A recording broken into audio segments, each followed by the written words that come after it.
बिस्मिल्लाहिर्रहमानिर्रहीम अस्सलामु अलैकुम वरहमतुल्लाहि वबरकातुहू। Welcome back to NG Khan Academy. Chapter number 5 of your first year biology, A Cellular Life. Virus के बारे में ये चैप्टर है, इसको डिटेल से यहाँ डिस्कस करेंगे और एंट्री टेस्ट के हवाले से ये MCQs पॉइंट ऑफ व्यू से बहुत ही इंतहाई इम्पॉर्टेंट चैप्टर है। छोटा सा चैप्टर है बट क्वेश्चंस बहुत ज़्यादा आते हैं इससे। प्रीवियस पेपर्स का रिकॉर्ड उठा के देखें तो बहुत सारे क्वेश्चंस इससे आ चुके हैं।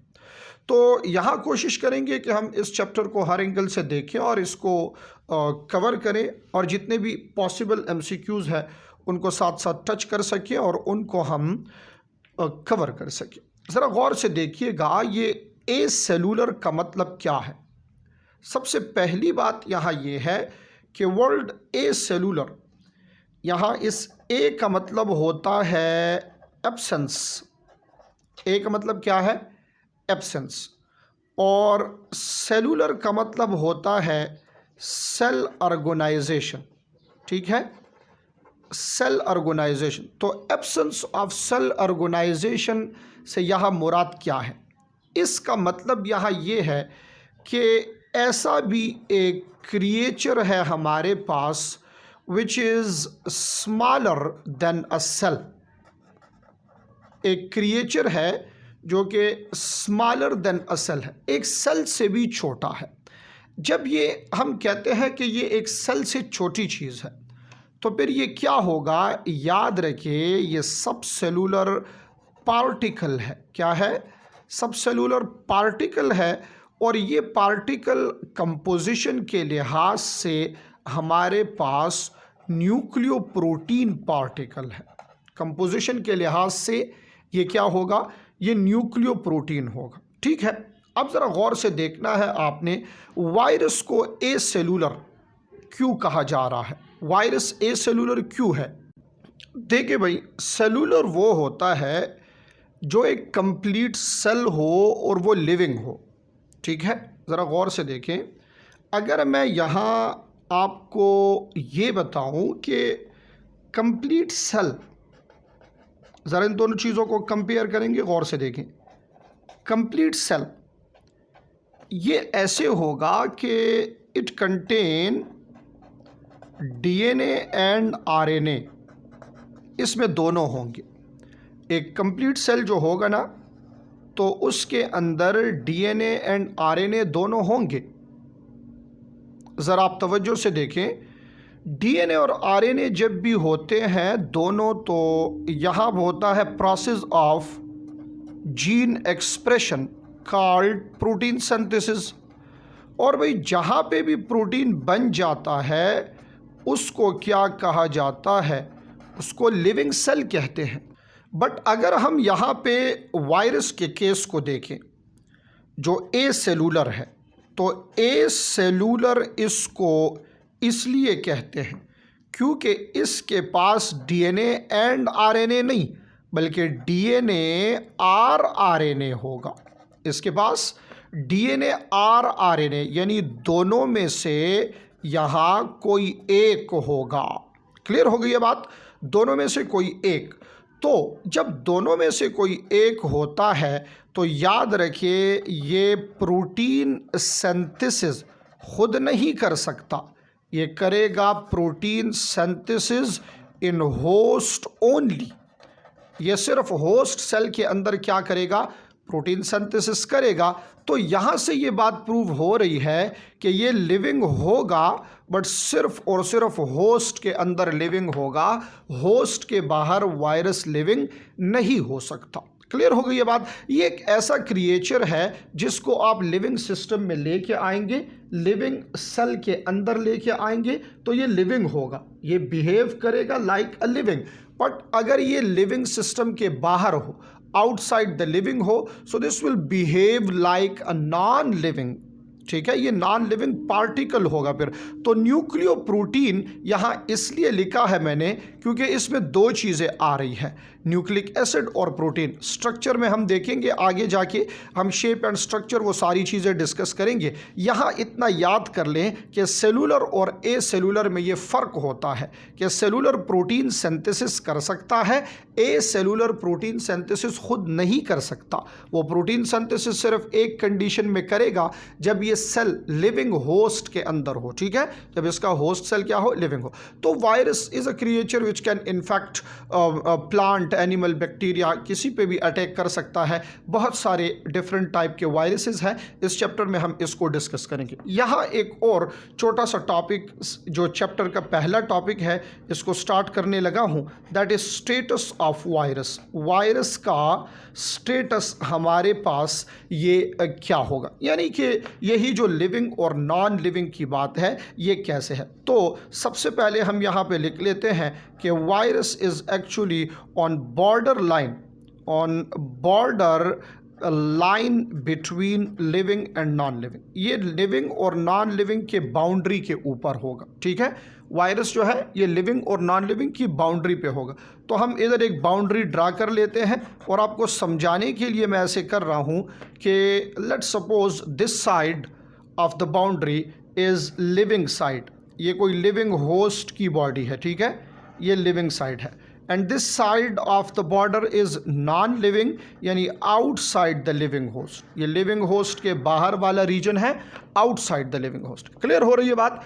अच्छा, वो कौन सी प्रॉपर्टीज़ हैं जो ये लिविंग सिस्टम के अंदर शो कर सकता है और इसकी वजह से हम फिर इसको लिविंग कहते हैं। पॉइंट नंबर 1, लिविंग प्रॉपर्टी इसकी एक ये है कि इट कंटेन जीनोम। इसके अंदर जीनोमिक ऑर्गेनाइजेशन होगा और वो जीनोमिक ऑर्गेनाइजेशन डीएनए और आरएनए दोनों में से एक होता है। तो ये इसका एक लिविंग स्टेटस है। चूँकि जीनोम का होना, डीएनए एंड आरएनए का होना, ये किस चीज़ की प्रॉपर्टी है, लिविंग की प्रॉपर्टी है। तो ये जो वायरस है इसके अंदर डीएनए और आरएनए एक होता है इन दोनों में से, इसलिए आप इसको लिविंग सिस्टम में लिविंग कंसिडर करेंगे। नंबर 2, यहाँ पे this can cause infection. Infection काज कर सकता है और इन्फेक्शन काज करना लिविंग की प्रॉपर्टी है। नंबर 3, इसकी रेप्लिकेशन हो सकती है, रेप्लिकेशन, बट वो भी सिर्फ होस्ट के अंदर होगी, होस्ट के बाहर ये रेप्लिकेशन नहीं करे। मतलब ये जो प्रॉपर्टीज़ आपको नज़र आ रही है ये लिविंग प्रॉपर्टीज़, ये कहाँ पे आपको मिलेगी, ये आपको होस्ट सेल के अंदर ये वाली प्रॉपर्टीज़ मिलेगी। इसलिए इसको हम क्या कहते हैं, इसको लिविंग कहा करते हैं। क्लियर हो गई बात? अच्छा, another very important thing, virus can undergo mutation.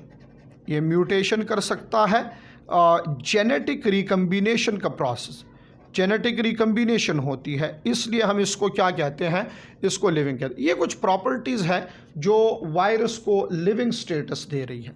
अगर मैं नॉन लिविंग स्टेटस की बात करूं, नॉन लिविंग स्टेटस की, तो आप याद रखें कि वायरस जो है, वायरस ये क्यों नॉन लिविंग है, इसकी कुछ प्रॉपर्टीज़ ऐसी हैं, लाइक फॉर एग्ज़ाम्पल ये क्रिस्टलाइन है, क्रिस्टलाइजेशन इसमें हो सकती है, आप इसको स्मॉल पीसेस में कन्वर्ट कर सकते हैं।